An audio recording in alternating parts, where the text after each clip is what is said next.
ఉపవాసం యొక్క ప్రాముఖ్యత ఏంటి అని మనం ఆలోచన చేయగలిగితే, ఉపవాసం లేనప్పుడు మన శరీరానికి ఏది కావాలో అది మనం తింటూ, మన శరీరానికి అవసరమైన ఫుడ్, ఆహారం ద్వారా ఫిజికల్ నరిష్మెంట్ ఇస్తూ, యూజువల్గా శరీరానికి టైం టు టైం ఆహారం పెడతా ఉన్నప్పుడు మనకి ఎలాంటి ఇబ్బంది ఉండదు.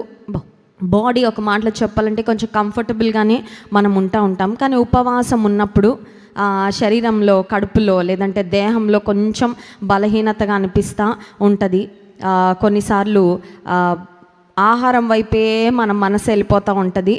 ఉపవాసం ఉన్నప్పుడు మనకు అర్థమవుతుంది, ఫుడ్ నాకు ఇంత ఇంపార్టెంటా, ఫుడ్ నాకు ఇంత అవసరమా, ఫుడ్ మీద నాకు ఇంత డిపెండెన్స్ ఉందా అని కొన్నిసార్లు ఎప్పుడు తెలుస్తుందంటే, ఎప్పుడైతే మనం ఉపవాసం ఉంటామో అప్పుడు మనకు అర్థమవుతా ఉంటుంది. అయితే ఆహారం మీద ధ్యాస కన్నా ఆత్మీయమైన ఆహారం మీద, ఆత్మ సంబంధమైన బలము మీద మనం ధ్యాస పెట్టి, fasting is feasting to the soul అంటారు. ఉపవాసం అనేది శరీరాన్ని, ఒకవేళ శారీరకమైన ఆహారాన్ని దూరం చేసుకోవడం అయితే, ఉపవాస ప్రార్థన ద్వారా మన ఆత్మకు ఒక ఆత్మీయమైన విందు లభిస్తుంది. దేవునికి దగ్గరగా మనం చేరగలం.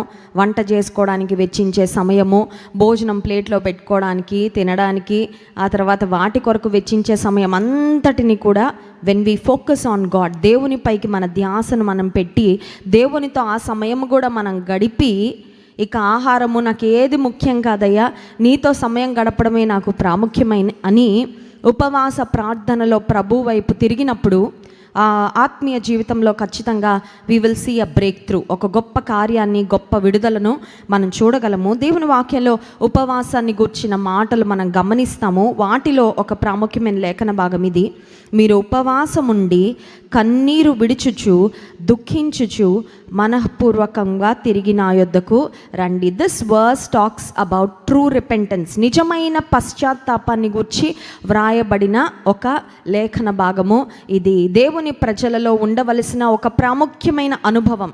This is a mandatory experience for every believer. ప్రతి విశ్వాసి ఖచ్చితంగా కలిగి ఉండవలసిన ఆత్మ సంబంధమైన అనుభవం ఏంటి? దేవునికి దగ్గరగా రావాలంటే, రక్షణ పొందాలంటే, దేవుని మెప్పించాలంటే, దేవుని ఘనపరుస్తూ మనం ముందుకు సాగాలంటే ఖచ్చితంగా మనలో ఉండవలసిన ఒక ప్రాముఖ్యమైన ఆత్మ సంబంధమైన అనుభవము ట్రూ అండ్ డీప్ రిపెంటెన్స్, నిజమైన లోతైన పశ్చాత్తాపం. లోతైన పశ్చాత్తాపంలో రెండు విషయాలు ఉంటాయి. ఒకటి, there will be emotion and there will also be action. Only emotion ఉండి, ఓన్లీ భావోద్వేగాలుండి, ఓన్లీ మరి ఏడుపు, కన్నీరుండి మార్పు లేకపోతే అది నిజమైన పశ్చాత్తాపం ఎన్నడూ కూడా కాదు. దైవజనుడైన స్పర్జన్ భక్తుడు మరి దేవుని వాక్యాన్ని చాలా లోతుగా విశ్లేషించిన దైవజనులు. ఆయన రాసిన పుస్తకాలు ఎన్నో ఉన్నాయి. ఆయనను ఒక మాటలో చెప్పాలంటే వాకింగ్ బైబిల్ అని కూడా పిలుస్తూ ఉండేవారు. ఎందుకంటే దేవుని లేఖన భాగంలో అంత క్షుణ్ణంగా పరిశీలించిన దైవజనుడు. ఈ స్పర్జన్ అనే దైవజనుని వద్దకు ఒకసారి ఒక స్త్రీ వచ్చి చాలా గట్టిగా ఏడుస్తూ ఉందంట. దైవజనుడు ఆమెను చూడగానే ఈమె చాలా లోతైన పశ్చాత్తాపంలో ఉన్నట్లుంది అని ఆమెను కొన్ని ప్రశ్నలు వేయడం ప్రారంభించారు. ఇంతగా నువ్వు ఏడుస్తున్నావు కదమ్మా, ఇంతగా నువ్వు దుఃఖపడుతున్నావు కదా, నీవు దేవుని ఆజ్ఞలలో ఏ ఆజ్ఞను నువ్వు బ్రేక్ చేసావు, ఏ ఆజ్ఞను ధిక్కరించావని మొదటి ఆజ్ఞ నుండి ప్రారంభించారంట. నీ దేవుడని యెహోవాను నేనే, నేను తప్ప వేరొక దేవుడు నీకు ఉండకూడదు అనే ఆజ్ఞను నువ్వేమన్నా బ్రేక్ చేసావంటే, లేదండి, ఆజ్ఞను నేను చక్కగా పాటిస్తున్నాను. పైన ఆకాశం అందే కానీ, క్రింద భూమి అందే కానీ, భూమి క్రింద నీళ్ళ అందే కానీ ఉండు దేని రూపమునైనా విగ్రహమునైనా నీవు చేసుకొనకూడదు, వాటికి సాగిలపడకూడదు, పూజింపకూడదు. ఆజ్ఞను బ్రేక్ చేసామా?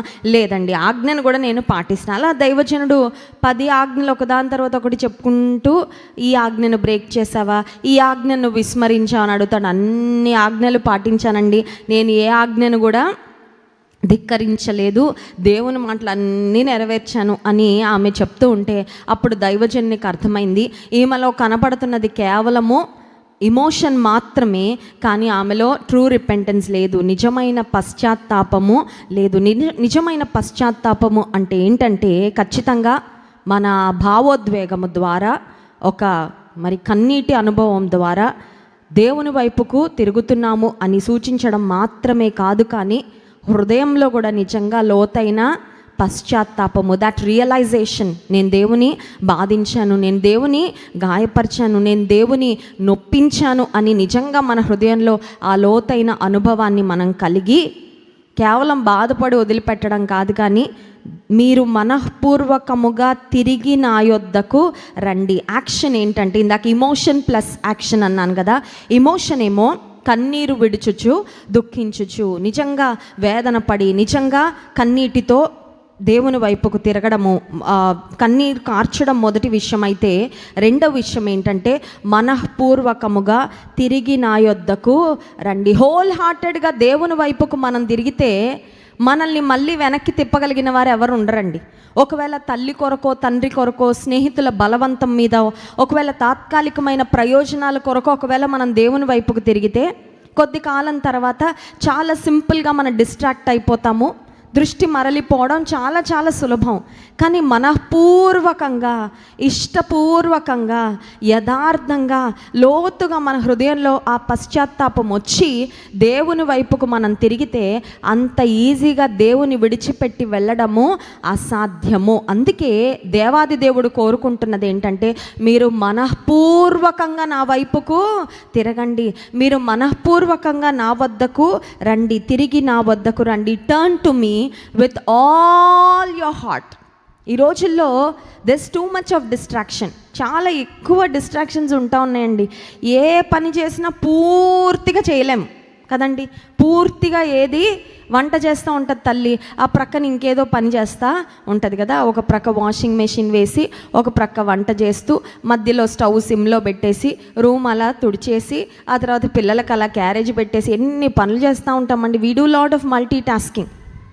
పురుషులు కూడా అంతే కదా. కొన్నిసార్లు ఆఫీస్లో ఒక ప్రక్క పని చేస్తూ, ప్రక్కన ఒక ప్రక్క కప్పులో టీ పెట్టుకొని టీ సిప్ చేస్తూ, ఆ ప్రక్క మధ్యలో ఫ్రెండ్ ఫోన్ వస్తే ఫోన్ మాట్లాడుతూ, ఓ ప్రక్క బాస్ని గమనించుకుంటూ చూస్తున్నారా లేదా అని we do lot of multi tasking. ఒకేసారి 3 పనులు, 4 పనులు, 5 పనులు. కానీ దేవుని విషయాలకు వచ్చేసరికి, when it comes to prayer, ప్రార్థన దగ్గరకు వచ్చేసరికి మల్టీ టాస్కింగ్ చేయడానికి వీలేదు. దేవుని ముందు మోకాళ్ళు వేసి మన నోటికి వచ్చిన, లేకపోతే బై హార్ట్ చేసిన పరలోక ప్రార్థన, లేకపోతే ఇంకేదో ప్రార్థన నోటితో వల్లిస్తూ మనసులో రకరకాల ఆలోచనలు, మోకాళ్ళ నుంచి లేచిన తర్వాత నెక్స్ట్ ఏం పనులు చేయాలి అనే ప్లానింగ్లు ప్రార్థనా జీవితంలో, మోకాళ్ళ ప్రార్థనలో మనకు ఉండడానికి వీలు లేదు. అట్ ద సేమ్ టైం దేవుని వాక్యాన్ని చదువుతున్నప్పుడు కూడా ఇంకెవరెవరో మనకి గుర్తొచ్చేయడం కదండి. కొన్నిసార్లు వాక్యం చదువుతూ ఉంటే ఇంకెవరో గుర్తొస్తూ ఉంటారు, ఇంకెవరి పాపాలో మనకి గుర్తొచ్చేస్తూ ఉంటాయి. నిజంగా ఈ వాక్యాన్ని బట్టి అయితే పలానా వారు తప్పకుండా దేవుని దృష్టిలో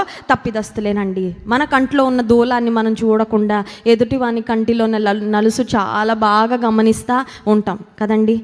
we know a lot about others weaknesses rather than our own weaknesses. ఇక్కడ ఉన్న నేను కూడా కలుపుకొని చెప్తున్నాను, ఎందుకంటే దేవుని సేవకులంగా ఇక్కడ ఏది ప్రకటించినా దేవుని వాక్యం 2 అంచులు గల ఖడ్గం. మొదట మమ్మల్ని కోస్తుంది, తర్వాత మిమ్మల్ని కోస్తుంది కదండి. చాలాసార్లు మనకి ఎదుటి వారిలో పొరపాట్లు మనకి బాగా తెలుసు, మనలో పొరపాట్లు చాలాసార్లు మనకి అర్థం కావు. ఎదుటివారు ఏ ఆజ్ఞలు గైకొనట్లేదు, ఏ విషయంలో తప్పిపోతున్నారు, ఎక్కడ వారు ల్యాకింగ్, ఇంకా ఎక్కడ వారు ఎదగాలి, అవన్నీ మనల్ని అడిగితే అద్భుతంగా ఒక రిపోర్టు, ప్రెజెంటేషన్ కూడా ఇచ్చేస్తాం అవసరమైతే.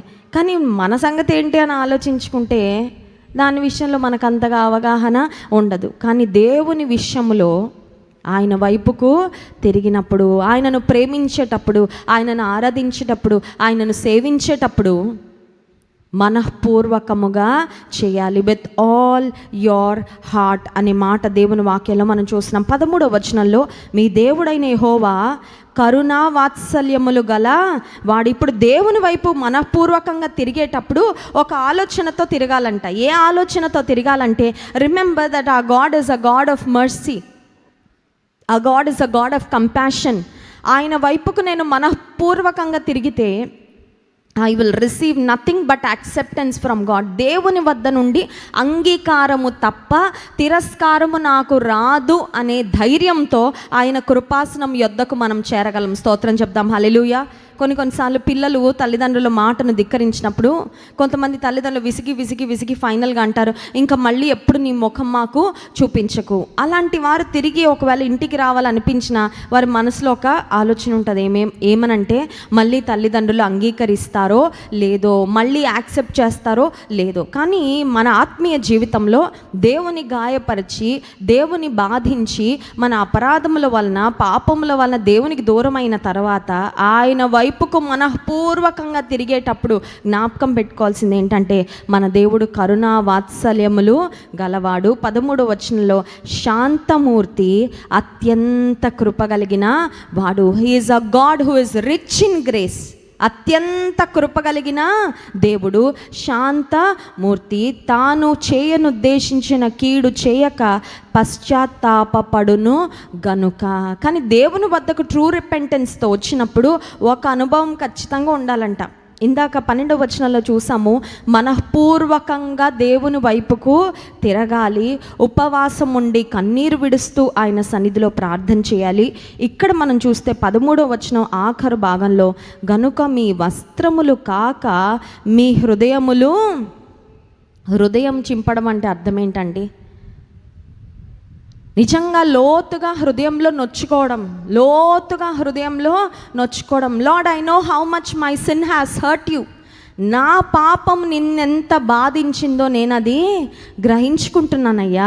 లోతుగా నేను బాధపడుతున్నాను నేను చేసిన పాపానికి. చాలాసార్లు ఎదుటివారు మనల్ని నొప్పించినవి చాలా డీప్గా తీసుకుంటాం. మనం ఎదుటివారిని నొప్పించింది లైట్గా తీసుకుంటాం. నేను ఇంతే కదా అన్నది దానికి అంత బాధపడిపోయారా అంటాం కదండి. కానీ ఎదుటివారు ఇంతే అన్నా ఇంత బాధపడిపోతాం. అర్థమవుతుందండి? మన స్వభావం, మన నైజం ఏంటంటే, ఎదుటివారు చిన్న నొప్పించేది ఏదైనా చేస్తే దాన్ని చాలా డీప్గా తీసుకొని లోతుగా బాధపడతాం.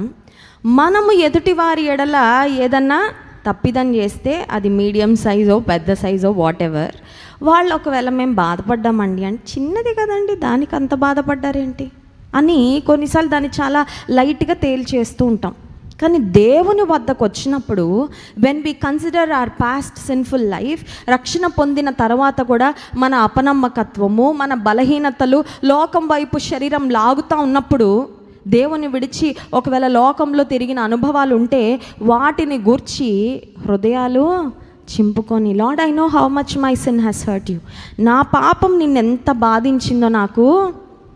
ఎక్కువ మనం ఎవరైనా ప్రేమిస్తే వారు మన విషయంలో చిన్న తప్పు చేసిన ఎక్కువ బాధ అవుతుంది, అవునా కదా? ఎక్కువ ప్రేమిస్తే, if we truly care and love someone deeply, వాళ్ళు చేసే చిన్న విషయానికి కూడా చాలా బాధ. ఇప్పుడు దేవుని విషయంలో కూడా అంతే కదా. దేవుడు లోకమును ఎంతో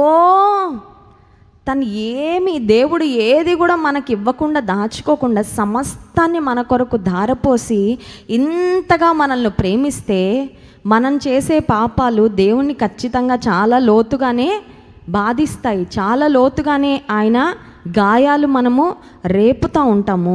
కనుక దేవుని వద్దకు మనఃపూర్వకంగా తిరిగి వచ్చినప్పుడు మనం చేయాల్సిన పని ఏంటంటే, మీ హృదయాలు చింపుకొని ఆయన తట్టు తిరగండి. దైవజనుడు ఇక్కడ ఒక అద్భుతమైన మాదిరికరమైన ప్రార్థన చేశాడండి. దేవుని వాక్యంలో చాలా ప్రార్థనలు మనం చూస్తాం, చాలా అద్భుతమైన ప్రార్థనలు. అవి ఎగ్జాక్ట్గా మనం అవే వర్డ్స్ రిపీట్ చేయాలని కాదు, కానీ those prayers are definitely model prayers and exemplary prayers for us. అవి ఖచ్చితంగా మనం కూడా చేయడానికి, అనుసరించడానికి మాదిరికరమైన ప్రార్థనలే. దైవజనుడైన యోవేలు దేవుని ప్రజలు దేవుని తట్టు తిరగడానికి, దేవుని సన్నిధిలో ప్రార్థన చేయడానికి ఒక అద్భుతమైన మాదిరికరమైన ప్రార్థన ఇక్కడ చేశారు. చూడండి 17వ వచనం. యెహోవాకు పరిచర్య చేయి యాజకులు మంటపమునకును బలిపీఠమునకును మధ్య నిలువబడి కన్నీరు కార్చుచు, యెహోవా నీ జనుల ఎడల జాలి చేసుకొని, దేవా అని పిలుస్తూ ఏమని చేస్తున్నారంటే ప్రార్థన, నీ జనుల ఎడల. మేమెవరమయ్యా? నీ జనులమే, నీ పిల్లలమే కదయ్యా. చూడండి, ఆ పదము చాలా ప్రత్యేకమైన. దేవా నన్ను జ్ఞాపకం చేసుకో అని చేయడం, దట్స్ వన్ థింగ్. దేవా నా కుటుంబాన్ని జ్ఞాపకం చేసుకో అని చేయడం ఒక రకమైన ప్రార్థన అయితే, మేము నీ బిడ్డలం కదా ప్రవ్వా, నువ్వు మాకు సహాయము. అర్థమవుతుందండి? That reminds God of his connection with us. దేవా, మేము నీ వారమే, మేము దుస్థితిలో ఉన్నాం, మేము నీకు దూరము అయిపోయాం, మేము నిన్ను బాధించాం, మేము మీకు ఆయాసంగా ప్రవర్తించాం. అయితే at the end of the day we are your children, మేము నీ జనులమే.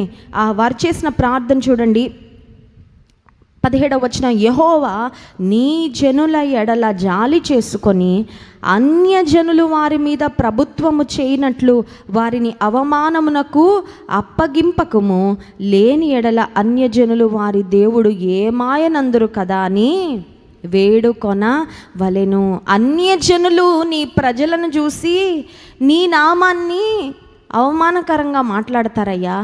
మా ఆశ ఏంటంటే మా ద్వారా, మేము నీ జనులం కాబట్టి నీ జనుల ద్వారా నీకు మహిమ రావాలి. ఇక్కడున్న ప్రతి తల్లి, ప్రతి తండ్రి, ప్రతి పురుషుడు, ప్రతి స్త్రీ ఈ రకంగా ప్రార్థన చేయగలిగితే ఖచ్చితంగా ఆ ప్రార్థన దేవుని హృదయాన్ని కదిలిస్తుంది. స్తోత్రం చెప్దాం. హల్లెలూయా. మేము నీ జనులమయ్యా, మేము నీ బిడ్డలమయ్యా, మేము నీ పిల్లలమయ్యా, మేము నీ స్వకీయ సంపాద్యమయ్యా, మేము నీ రక్తము చేత కొనబడిన ప్రజలమయ్యా. మమ్ములను చూసి అన్యజనులు, మమ్మల్ని చూసి నిన్నెరుగని వారు నీ నామాన్ని అవమానపరిచే స్థితిలో మా జీవితము ఉండద్దయ్యా. Why? Because our aim is your glory. ఎందుకంటే మా ధ్యేయము, మా గురి, మా గమ్యం ఏంటంటే నీ మహిమ మేము చూడాలి, నీ నామము మహిమ పరచబడాలి. పరలోక ప్రార్థన యేసుక్రీస్తు ప్రభువారు నేర్పించిన ప్రార్థనలో కూడా మనం చూసినట్లయితే, పరలోకమందున మా తండ్రి నీ నామము పరిశుద్ధపరచబడును గాక, నీ రాజ్యము వచ్చునుగాక, నీ చిత్తము పరలోకమందు నెరవేర్చినట్లు భూమి యందు నెరవేరును గాక. That is a very very deep prayer. అది చాలా లోతైన ప్రార్థన అండి. అది కంఠస్థం చేయడానికి చాలా సింపుల్గా ఉండొచ్చు, కానీ ప్రతి మాట చాలా లోతైన మాట. అందులో ఒక్క మాటను మాత్రం జ్ఞాపకం చేసి ముందుకు వెళ్ళిపోతాను. నీ చిత్తము పరలోకమందు నెరవేర్చున్నట్లు భూమి యందును నెరవేరును గాక అంటే అర్థం ఏంటంటే, పరలోకంలో దేవుని చిత్తం 100% జరుగుతుంది, అంతే కదండి. పరలోకంలో దేవుని చిత్తానికి అడ్డు వేసే ధైర్యం కానీ పరిస్థితి కానీ ఏది. భూమి మీద నా ఆశ ఏంటంటే, అయ్యా నీ చిత్తమే నెరవేరాలి. అందరి జీవితంలో కాదు, ముందున I want your will to prevail in my life, in my family, in my church, in my community. ముందు నేను ఎక్కడున్నానో నా జీవితంలో, నా కుటుంబంలో, నా సంఘంలో, మా సమాజంలో నీ చిత్తము నా జీవితంలో నెరవేరడానికి ఐఎమ్ టోటలీ రెడీ. నేను సంసిద్ధంగా ఉన్నా, నీ చిత్తానికి అప్పగించుకున్నా. నా కుటుంబంలో నీ చిత్తం నెరవేరడానికి కూడా నేను పరిపూర్ణంగా ఇష్టపడుతున్నాను. ఇతరుల జీవితంలో కూడా నీ చిత్తం నెరవేరడం నా ద్వారా ఒకవేళ ఏదైనా ఉంటే దానికి కూడా నేను ఆ మటుకు నేను అదే ప్రార్థన చేసుకుంటానండి. ఎవరైనా నా దగ్గరకు వచ్చి పలానా విషయం అమ్మ ప్రార్థన చేయండి, పలానా విషయము మీ ద్వారా జరిగితే బాగుండని మాకుందంటే నేను ఒకటే చెప్తా, నా ద్వారా జరగడం నా భాగ్యం. ఎందుకంటే దేవుని చిత్తము నా ద్వారా జరగడం నాకు అంతకన్నా సంతోషం ఏది లేదు. అయితే ఒక మాట అయితే చెప్తాను, ఒకవేళ నా ద్వారా జరగడం దేవుని చిత్తం కాకపోతే ఎవరి ద్వారా అయినా సరే మీ విషయంలో దేవుని చిత్తం జరగాలని మాత్రం నేను 100% హృదయపూర్వకంగా ప్రార్థన చేస్తాను. ఎందుకంటే దేవుని బిడ్డలుగా మన అల్టిమేట్ గోల్ ఏంటంటే ఆయన చిత్తము నెరవేరును గాక. ఆమేన్.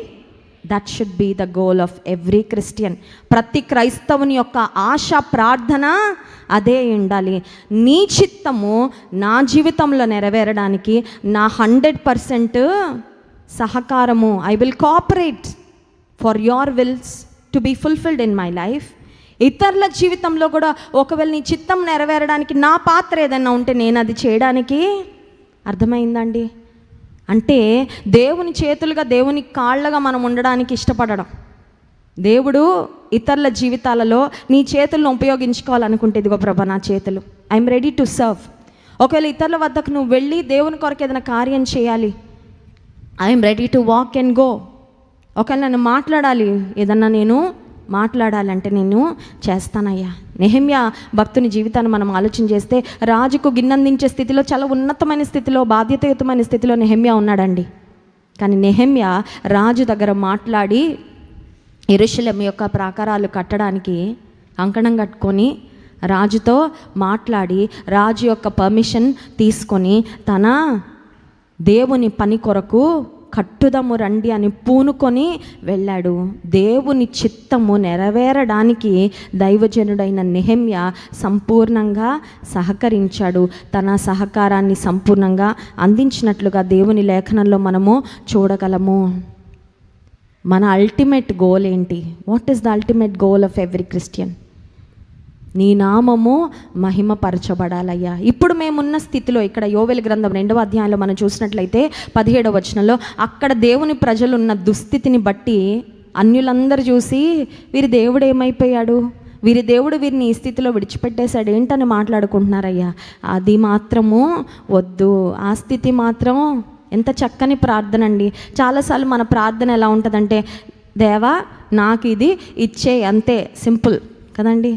చాలా సింపుల్గా, చాలా డిమాండింగ్గా, చాలా కమాండింగ్గా కొన్నిసార్లు అలా ఉంటాయి మన ప్రార్థనలు. కానీ ఇక్కడ దైవజనుడు చేసిన ప్రార్థన, యాజకులు చేసిన ప్రార్థన, నీ జనుల ఎడల జాలి చేసుకో అయ్యా. ఎప్పుడైనా చేసాం అలా? నీ జాలి కావాలయ్యా, నీ దయ కావాలయ్యా, నీ కనికరము కావాలయ్యా, నీ కృప కావాలయ్యా. లేకపోతే ఏమున్నా ఇక్కడ ప్లేట్లో తీసి ఇక్కడ కూడా పెట్టలేం, మధ్యలోనే ఆగిపోద్ది చెయ్యి. అంతేనండి, అవునా కాదా? మన జీవితంలో ఒక్క మెతుకు నోట్లోకి వెళ్ళాలన్నా, ఒక్క క్షణం ఇలా నిలబడాలన్నా ఆయన కృప తప్ప ఇంకేమీ, ఆయన జాలి తప్ప ఇంకేమీ లేదు. ఆ రియలైజేషన్లో మనఃపూర్వకంగా ప్రభు వైపు తిరిగి లోతైన పశ్చాత్తాపంతో ఆయన కనికరము కొరకు, జాలి కొరకు అడిగితే ఆయన కరుణా వాత్సల్యములు గల దేవుడు, శాంతమూర్తి, అత్యంత కృపగల వాడు. He is a God full of mercy, grace and compassion. ఆయన ఖచ్చితంగా ప్రార్థన వింటారు. 18వ వచనం చూడండి. అప్పుడు యెహోవా తన దేశమును బట్టి రోషము పూని తన జనుల ఎడల జాలి చేసుకొనెను. స్తోత్రం చెప్దాం, హల్లెలూయా. వెంటనే జాలి చూపించాడంట. ఆయన ఆపే దేవుడు కాదండి. కొన్నిసార్లు ఒకవేళ ప్రభుత్వాలైనా ముందు ఇంత వేస్తాము, తర్వాత ఇంత వేస్తాం, ముందు ఇది రిలీజ్ చేస్తాం, తర్వాత ఇది రిలీజ్ చేస్తామని కొన్నిసార్లు వాళ్ళు ఆపి రిలీజ్ చేస్తారేమో, ఒకవేళ ఫండ్స్ కానీ ఏదైనా వాళ్ళు మేలు చేయాలంటే. కానీ దేవాది దేవుడు అలా కాదు. ఆయన జాలి చేసుకునే దేవుడు, ఆయన కార్యాలు జరిగించేవాడు. 19వ వచనం, మరియు యెహోవా తన జనులకు ఉత్తరం ఇచ్చి చెప్పినదేమనగా, ఇకను అన్య జనులలో మిమ్మును అవమానాస్పదముగా చేయక మీరు తృప్తి నొందునంతగా నేను ధాన్యమును, క్రొత్త ద్రాక్ష రసమును, తైలమును మీకు పంపించెదను. స్తోత్రం చెప్దాం, హల్లెలూయా. శ్రమలో ఉన్న దేవుని ప్రజలు, బానిసత్వంలో ఉన్న దేవుని ప్రజలు ఆయన వైపుకు హృదయపూర్వకంగా మళ్ళుకొని ప్రార్థన చేస్తే దేవుడు అంటున్నాడు, మీరు తృప్తి నొందునంతగా నేను మేలు చేస్తాను. I will start working. నేను పని చేస్తాను, కార్యము జరిగిస్తాను. ఈ ఉదయకాల సమయంలో మన దేవుడు ప్రార్థన ఆలకించువాడు. ఆయన సన్నిధిలో ఎలా ప్రార్థన చేయాలో నిజంగా ఆ విధంగా మనం ప్రార్థన చేయగలిగితే మనం ఆయన కార్యాలు స్పష్టంగా చూడగలం. కళ్ళు మూసుకోండి, ప్రార్థన చేసుకుందాం.